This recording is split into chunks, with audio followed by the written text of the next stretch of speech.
Anak sulung Natasha Rizky dan Desta beberapa waktu lalu pernah mencurahkan isi hati yang merasa sedih karena kedua orang tuanya berpisah. Kali ini, giliran anak kedua mereka, Miska, yang berbagi cerita mengenai hal yang membuatnya merasa sedih. Mulanya, Natasha Rizky menanyakan apa yang dirasakan putrinya itu saat berada di sekolah. "Ibu mau tahu gimana sih Kak Miska kalau di sekolah ngerasanya?" tanya Natasha Rizky pada Misha, dikutip dari konten YouTube Trio Strong Family, Rabu, 15 Mei 2024. Alih-alih bercerita soal kegiatannya di sekolah, Miska malah curhat bahwa dirinya kerap merasa sedih. "Kadang-kadang suka sedih," ujar Misha. Pasalnya, saat di sekolah, dia sering membayangkan akan menjalani ibadah umrah sekeluarga. Pengakuan Miska itu sontak membuat Natasha Rizky terdiam sejenak. Dia tampak terkejut mendengar apa yang dipikirkan Miska saat berada di sekolah.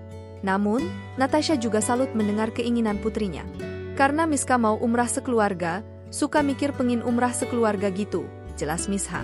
Rupanya, Miska merasa dirinya kerap berlibur ke luar negeri tetapi tak pernah mengalami jalan-jalan sambil beribadah. Karena itu, dia ingin merasakannya saat umrah. "Karena, kayak pengin gitu loh, kan suka jalan-jalan gitu. Kita kan suka keluar negeri gitu kan. Tapi, kalau umrah itu kayak sambil beriman, beribadah, gitu sama Allah, jadinya lebih enak," jelas Miska. Selain itu, Miska juga ingin melihat Ka'bah secara langsung yang sering diceritakan oleh Natasha Rizky. Miska ingin beribadah di sana. Karena pengen melihat Ka'bah. Karena kan ibu kasih tahu Ka'bah itu bangunan yang spesial. Miska mau salat, mau baca Iqra, muterin Ka'bah, ujarnya.